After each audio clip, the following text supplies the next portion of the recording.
Capital serves a focal point for perception of a country. Capital plays a vital role in country's economic, political and cultural life.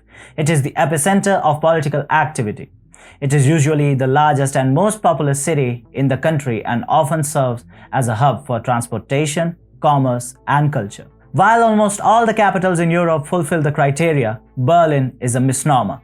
It's a disgrace to Germany. Germany will do better without it. Why do I say so? Stay tuned to find out. Hello and welcome to TFI Global, the foreign affairs and geopolitical analysis arm of the TFI Media Group.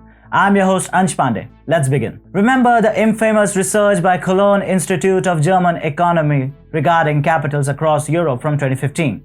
According to the report, without Berlin and its people, Germany's per capita GDP would increase. From Finland to Sweden to Great Britain and France all the way down to Spain and Portugal, the capital is a crucial economic engine in the majority of EU nations. Greece serves as the most extreme example, as its GDP per capita would have decreased by approximately 20% without Athens. Similarly, Slovakia's level of prosperity would be 19% lower without Bratislava. Berlin's unusual performance is not an example of the strength of cities in Germany, but a display of how miserable a country's capital can be. Not much has changed for Berlin in the last few years. Berlin currently has a 66 billion euro debt time bomb, and there are few indications that this debt is going down. The whole debt level increased by 8.3 billion euros or 13% between 2019 and 2021. Berlin has the highest per capita debt in all of Germany at 17,000 euros. In contrast, the rest of the country only has an average of 7,700 euros. Detractors of Berlin point out that other states in Germany cannot even imagine the luxuries Berlin enjoys, such as free daycare. Hence, it would not be wrong to say that citizens of other cities are paying for Berlin's generous social programs. It's not just economically which the capital is horrid.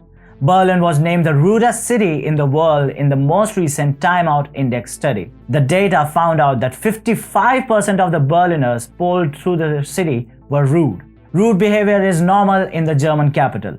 There is also a phrase for it, the Berliner Schnoz, and Berliners are proud of their Schnoz, which is literally a snout but is more accurately described as gobbiness. Further, Berlin has the highest rate of unemployment in the country with 8.9%, which is thrice that of Bayern, that is 3.3%, and Baden-Württemberg, which is only 3.8%.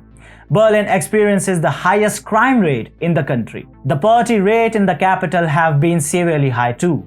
According to a recent report, in the previous 10 years, poverty levels generally declined in states that once belonged to the communist East Germany. But only Berlin defied the trend. Corruption in the city is another usual thing. One example of that is Berlin Airport, which is an embarrassment for the whole country as it was slated to open in 2011 and whose operation took 30 years.